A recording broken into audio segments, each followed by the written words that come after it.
Hello, good evening, and welcome to Varsity Maine Live, presented by Central Maine Power from the Portland Press Herald. My name is Travis Lazarzik, and tonight I'm joined by two of the best sports writers in the state. We have Drew Bonifant, also from the Press Herald, and Dave Dyer, the best wrestling sports writer in the state of Maine from the Kennebec Journal and Morning Sentinel. Guys, thanks for being with us. Thanks, Trev.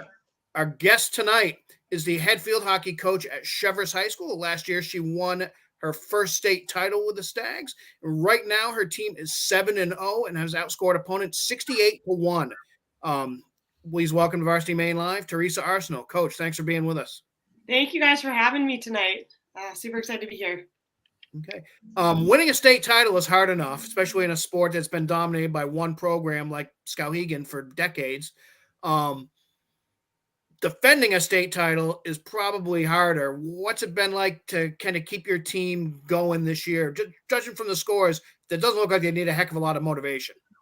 Yeah, I think, our fall sports are unique because we get to be with the kids all summer. And I think really too, what I've been seeing this year is what our girls put in this summer and the way that they were able to bond and kind of come together and keep some excitement has really shown as we've started off this year, them kind of playing together. Chevers is always kind of unique because we get kids from all over, so they don't grow up playing together. So they have to make a lot of those connections quickly, and having a lot of returners from last year and getting them to include some of our new players. It's been an awesome start. Has anything about this start surprised you? At all, not just the record, but just the dominance that Travis was talking about with the goal differential and everything. Has there been anything that's surprised you, whether it's just how the players have kind of hit the ground running to start the year? There was, really no let up at all from the get-go, or anything else kind of jumped out to you? Yeah. I think the girls, they continue to work. They're never really satisfied. We're continuing to, see how we can grow. With that, the teams that we've played, I don't think the scores have necessarily shown what the other teams have challenged us to do. So we've had to really work every game to continue to kind of build on those small goals that we had. We try to set a few for each game and really focus on that and what we can do that day to get better. And the girls have really responded. Each day they're engaged with what they're doing. Each opponent, we're just going and kind of focusing on ourselves and how we can grow from there. Coach, just kind of alluding to what Travis first brought up at the beginning of the show, having that, being the chase team, having that bullseye in the back. Was that something that you guys preseason kind of talked about at all? Like, hey, it's a different kind of setup now. Like, we're not going to surprise anybody. Everybody's going to bring us their best game. I know of one particular team just up the road from Waterville here in Skowhegan that certainly wants to have another crack at you guys in the state championship game. Is it just something that you guys even touched upon at the beginning of the season, just knowing that you're going to have that bullseye on you? We never really talked about that too much. Again, kind of going off of last year and last year really kind of taking it a game at a time. That's really been our mindset this year as well. I know you guys asked me about next week. And as I told you, we don't really know what's past tomorrow. And that's really kind of been our mindset since the first day. Trying not to overlook anything, trying not to feel that pressure, but be creating pressure within ourselves to create those standards for ourselves, to create those goals for ourselves. And that kind of be what pushes us rather than, having this thinking of, having the bullseye on the back. And it, for these girls, I think they're really kind of buying into that. And they're setting that, tone and that example for themselves. Coach, you just mentioned that you look at one game at a time. Well, you do have a couple of big ones coming up with Scarborough, I think you said tomorrow, and then Biddeford next week. Those are two teams that are right there at the top of the Hill Point standings in Class A South with you. What can you tell us about the challenges that those two opponents will present to your team? Yeah, Scarborough, they always have great defense. And, as you guys have alluded to, our offense has done really well this year. But so is our defense, and that's something we focused on. So Scarborough's going to be a really good test tomorrow for both the ends of our field and to kind of really face that pressure. We talked, they're a team, they'll put everybody down on defense. And, Coach Merrill always does a great job with that. So, really kind of embracing that competition is going to be really important. And, that's going to be kind of a good mark in the season of how are we doing? Where are we at? What are things we can improve on? So kind of looking at tomorrow like that. And then, looking to Biddeford next week and just continuing to see good competition as we go. And, even some of the teams that we've seen, I know if we see them again come playoffs or whatnot, they're not going to be that same team. There's a lot of good coaching and good athletes down here that are getting better every game.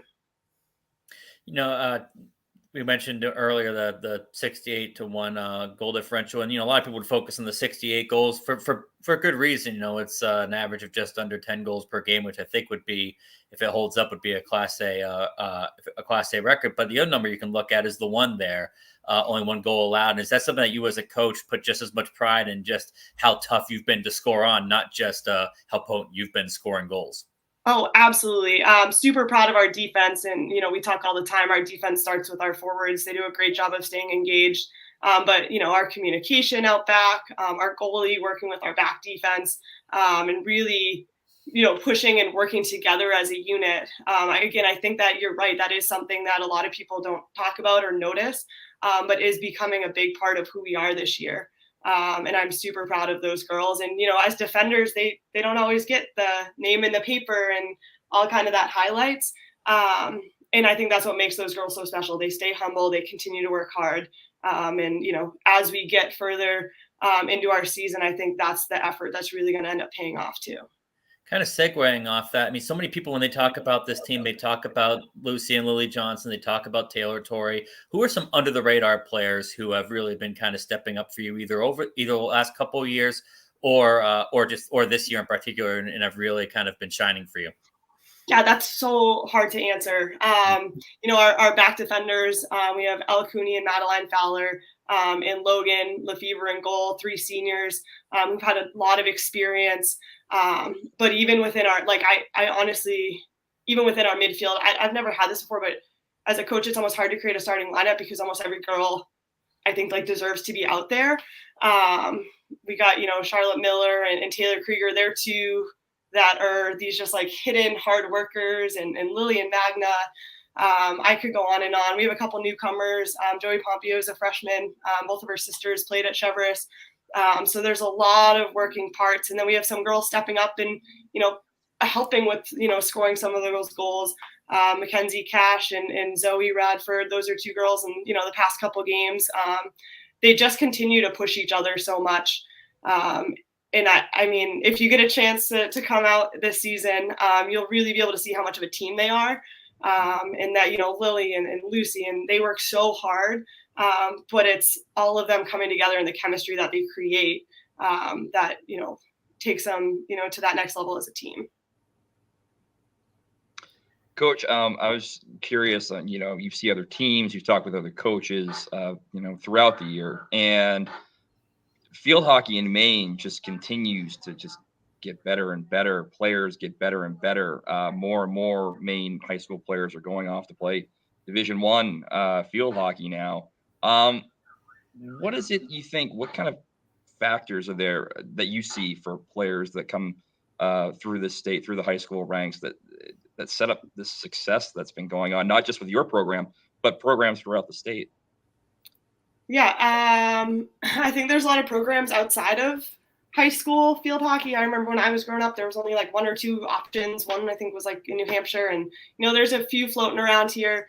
I think the camaraderie among field hockey, I know when we go to games, the girls know girls on other teams, and they're really competitive on the field. And then afterwards, you can kind of see some of those bonds they've created, within the state of Maine, the different colleges that are playing at a high level. And just the other day, Hannah Abbott, a Cheverus alum, had a write-up in the paper for her success up at UMaine and her hard work that's paying off. And, I think having that kind of trickle through, and I know at Cheverus we've had great, senior leadership and now underclassmen leadership. It's really creating a really nice culture for field hockey as the sport continues to grow, and these girls just keep getting more and more opportunities, and it's so wonderful to see.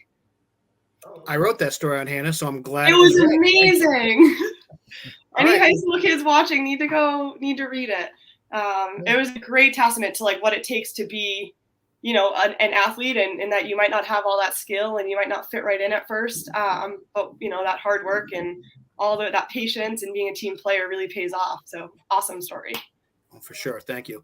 All right, Coach Arsenal, good luck the rest of the season. We appreciate you coming on to Varsity Maine Live tonight. Thank you. Awesome. Thank you, guys.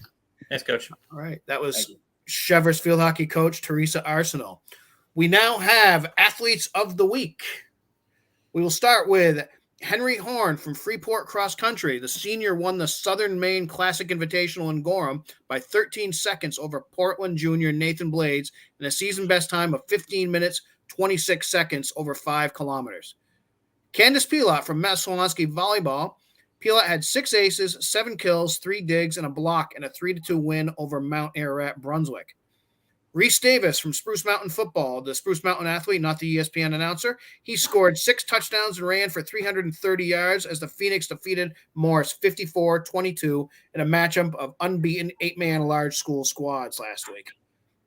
Maggie Wagner from Winthrop Field Hockey. Wagner scored 5 goals in an 11-0 victory over Mountain Valley. Tim Crockett from Scarborough Football, the senior rushed for 3 touchdowns and a 2-point conversion and blocked Marshwood's extra point attempt with 2:50 to play to preserve a 29-28 win for the Red Storm. Hadley Mahoney from Cape Elizabeth Cross Country, the junior edged Addie Thibodeau of Bonnie Eagle by 0.05 of a second to win the 5K Southern Maine Classic Invitational in Gorham. No other girl in the field of more than 200 came within a minute of Mahoney and Thibodeau, who are both clocked in at 17 minutes, 55 seconds. Brady Truman from Oxford Hills Football. He completed 16 of 20 passes for 260 yards and a pair of touchdowns while leading the Vikings to a 34-3 victory over Sanford.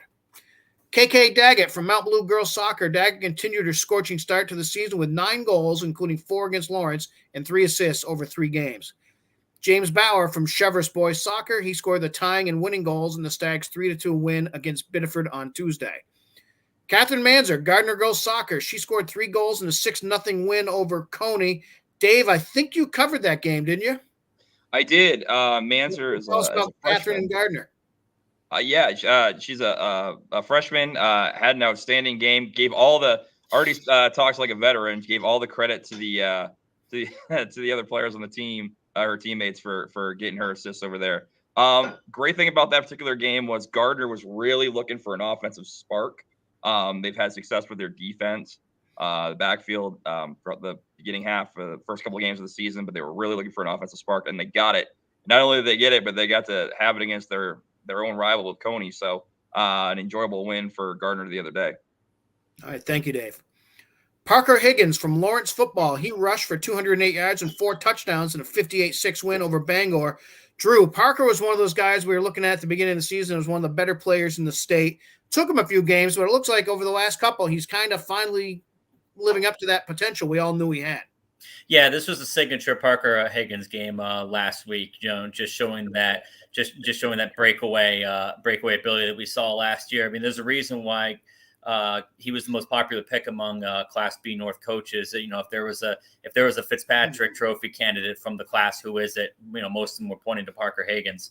And early on, like you said, definitely doing all right out there, but didn't have the numbers that he was putting up last year. He was at 27 carries for 148 yards over the 2 games coming into this past one, and obviously broke out with 208 yards on only 7 carries this time around. So that's got to be a good sign for a Lawrence team that needs some wins to climb up in the B North standings after starting 0-2. It's got to be a good sign to see that Parker is running like the star that people were expecting him to be coming in. All right, Drew, thank you. Kate Parkinson from Greeley Field Hockey. She made 23 saves to help the Rangers salvage a 1-1 tie with Freeport on Friday. Ivan Ramos from Biddeford Football. He scored 3 touchdowns and gained 277 yards, 161 rushing, and 116 receiving in a 50-28 win over Gorham. I covered this game. It seemed like every time the Tigers got the ball into Ivan's hands, he just made a big play. And this is a team in Biddeford that's been scoring a lot of points. If they can get a few more stops, they could be dangerous in Class B South. And finally, Dylan Santamaria from Trape Academy Boys Soccer. He started the scoring and then added 2 assists as the Rangers beat NYA 4-2 on Saturday and added another goal as Trape ran its record to 5-0 with a 2-1 win over York on Tuesday. Those are our athletes of the week. Congratulations to all. We have top 10 polls in all of our sports here in the fall. You can check them out at varsitymaine.com. We will kind of go over the top 5 in these right now. These are voted on by sports writers from around the state and the Maine Today media family. Starting with field hockey, and guys, there's no surprise at the top. It's Chevers, who we just spent a lot of time talking about, with all 6 first-place votes for 60 points. Number 2, Skowhegan with 54. Number 3, Biddeford at 47. Number 4, Scarborough at 40. And then rounding out the top 5 is Messalonski with 31. Dave, you were just at a game between 2 of these top 5, Skowhegan and Messalonski. It was pretty tilted towards the Riverhawks, wasn't it? It was. There's a battle of unbeatens, but it was a game that was firmly taken by Skowhegan by the end of it. They put the offensive pressure on early and often. They picked up a 6-0 win tonight over Messalonski. Messalonski fought hard. I mean, no question about it. But just Neely Dillon did a great job in goalie, but just too much offensive firepower right now for Skowhegan. Paula Dowdy was telling me after the game they have at least 10 different players who've notched at least a couple of goals so far. Lainey LeBlanc, Layla Conway are 2 of their leading scorers, but there's multiple players that get involved. They had 5 different scorers tonight, and they're just on a straight shot, it seems like, right now in A North for sure. Sure. And Drew, these other 3 teams in these top 5 are going to play each other in the upcoming days. We mentioned a little when we had Coach Arsenal on. Chevers has games coming up with Scarborough and Biddeford. Yeah, we're going to really learn a lot about how Chevers stacks up to those teams, because right now Chevers looks like by far and away the clear number 1 in that region, but Biddeford is also sitting there undefeated without having allowed a goal all season. Scarborough was undefeated coming into yesterday and played Biddeford in as close a game as you can get. I mean, it was 1-0 decided on a penalty stroke. I mean, it wasn't either one of these teams, beating down the other one. It was a midfield game. Chances were at a premium. Possession was kind of hard to come by. So that was a very even game, and so it's going to be interesting to see if once Chevers plays the real iron of A South, if we start to see these 3 teams are a little closer than maybe looks like right now, or if Chevers is head and shoulders above everybody, because like I was saying earlier in the when we were talking to Coach Arsenal, Chevers is currently on pace to break Skowhegan's 2012 record. They had scored 147 goals in a season. Chevers would roar past that if this kept up. So we're gonna learn just how far ahead they are of when these teams play. But Scarborough and Biddeford, that was a game that was was a matchup of unbeatens going in, and it lived up to those expectations. That was a really well played, great game. All right, thank you, Drew. In boys soccer, it's still the closest poll we have. Number 1, Scarborough with 3 first-place votes at 52 points. We have a tie for second with Camden Hills picking up a first-place vote and Deering picking up 2 first-place votes. They're at 51 points. Number 4, Yarmouth has a first-place vote and is 47. And number 5, South Portland is at 42. And guys, for either of you, just shows, just lots of parity in boys soccer this year across the state. Yeah, a lot of close matchups, a lot of and just a lot of one team beats another, and then the other one has a close game against somebody else. Just kind of gives that sense of there's not a clear hierarchy coming in with so many teams off to good starts. It's going to be interesting to see what the second half of the season does to either kind of start to separate that a little bit, or if this is going to continue to be a really condensed picture going into tournament time. Right. Girls soccer, number 1, Scarborough with 5 first-place votes at 67 points. Number 2, Gorham with 2 first-place votes and 59 points. Number 3, Cape Elizabeth at 57 points. Number 4, Brunswick at 41. Number 5, Marshwood at 33.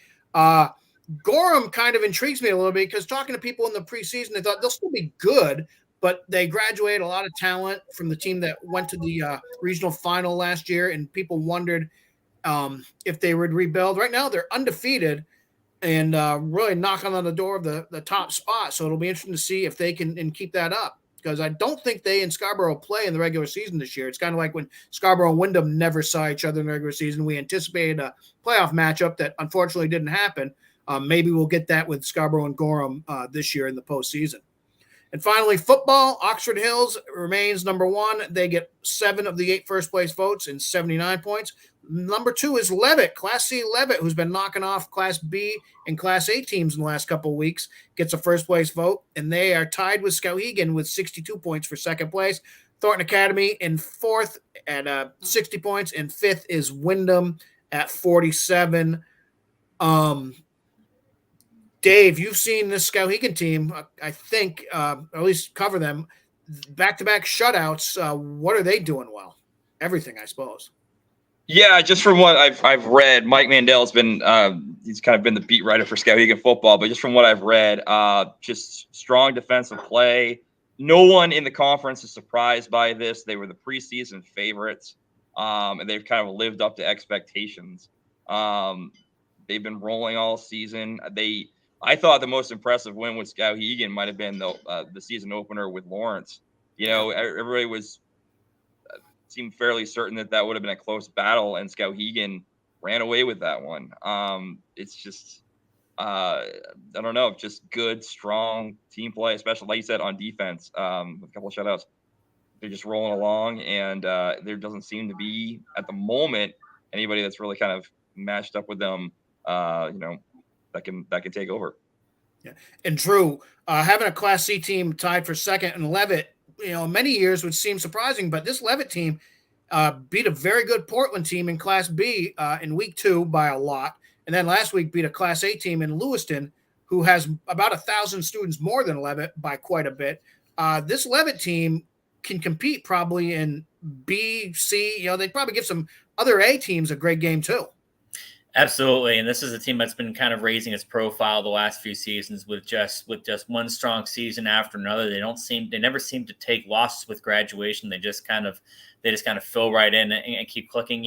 COVID seemed to the last year for COVID seemed to slow a lot of programs down. Levitt just came out just as strong as they've always been. This is just a program that just churns its way through the regular season year after year.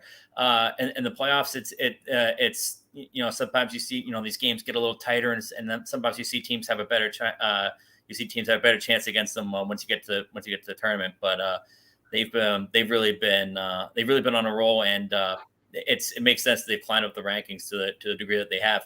Also worth noting, Marshwood and Thornton currently under 500 at 1-2. I wonder when was the last time that was the case. Yeah.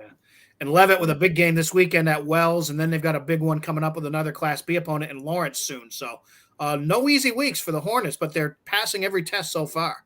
That's a good way to put it. Yeah, it's just every week there's a game that you think, okay, let's see how they stack up with this opponent, and then it's just another runaway win. They look like there aren't many teams that could stop them right now. Definitely.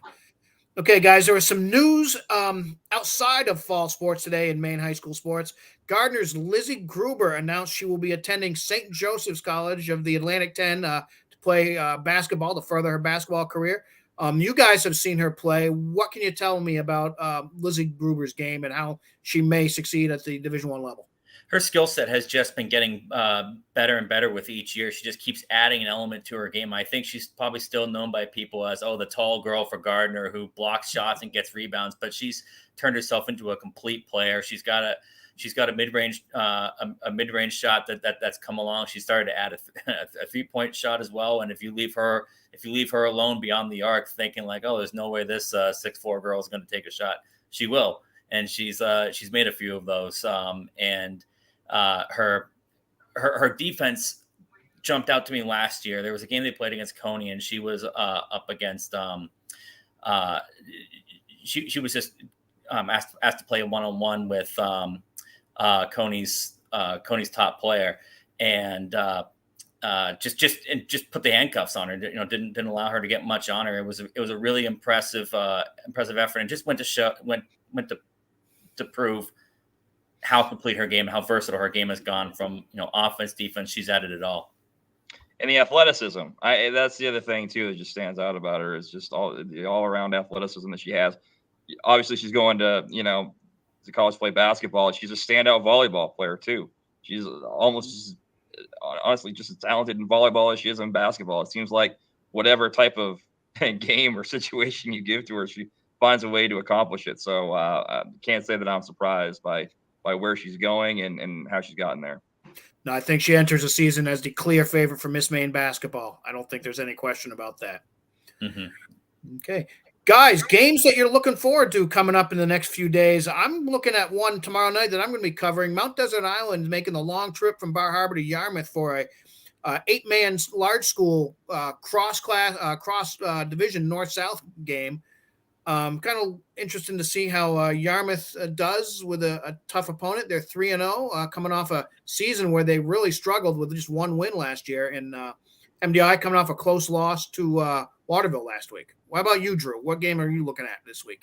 Well, it's a game I'll be covering tomorrow that I'm looking forward to. It's Falmouth versus Messalonski and B North. A B North matchup. Falmouth is 2-1. Messalonski is 1-2. They're both coming off of tough weeks. Falmouth lost to Cape Elizabeth. Messalonski lost a close 16-14 edge to Gardner. So you wonder. You got to think both those teams are going to be coming out motivated, kind of get the season back on the right track. And the other reason I'm looking forward to that game is it was maybe the best game I covered last year. It was it came down to the wire. Falmouth was on its own 9-yard line, I believe, and needed to go in the basically length of the field in just 30 seconds or something like that with no timeouts, and they did it. It was a stunning game, and so I'm interested to see what those teams have in store this time around as well. Another game I'm looking forward to seeing the result is Levitt versus Wells. We just talked about how Levitt keeps passing these tests. And, you can look at it from Wells's perspective. Wells just beat Cape Elizabeth, got a win that not a lot of people saw coming. This is going to, okay, so now just how for real is this Wells team? And this game against Levitt will probably tell us a lot about how Wells, a little more information about just how Wells stands. And away from the football field, we just mentioned it, but Cheverus Biddeford next week is going to be, and field hockey is going to be can't miss. That's going to be one of the regular season games of the year. Definitely. Dave, how about you? Sneaky good game of the week right here, guys. Sneaky good game of the week for football is going to be a cross-class, Class B, Class C cross-class match between Winslow and Mount Blue. And I'll tell you why. Mount Blue, 2-1, is a team it seems to be kind of on the rise a little bit. They've had their struggles in the past with just this year. They have numbers. Their head coach, Matt Friedman, is using 11 starters on offense, 11 different starters on defense. So guys are staying fresh. They've shown on offense they have an ability to use both ground game and the passing game with quarterback Jaden Meter. On the other side, Winslow, also 2-1, a team that has kind of scratched and clawed their way.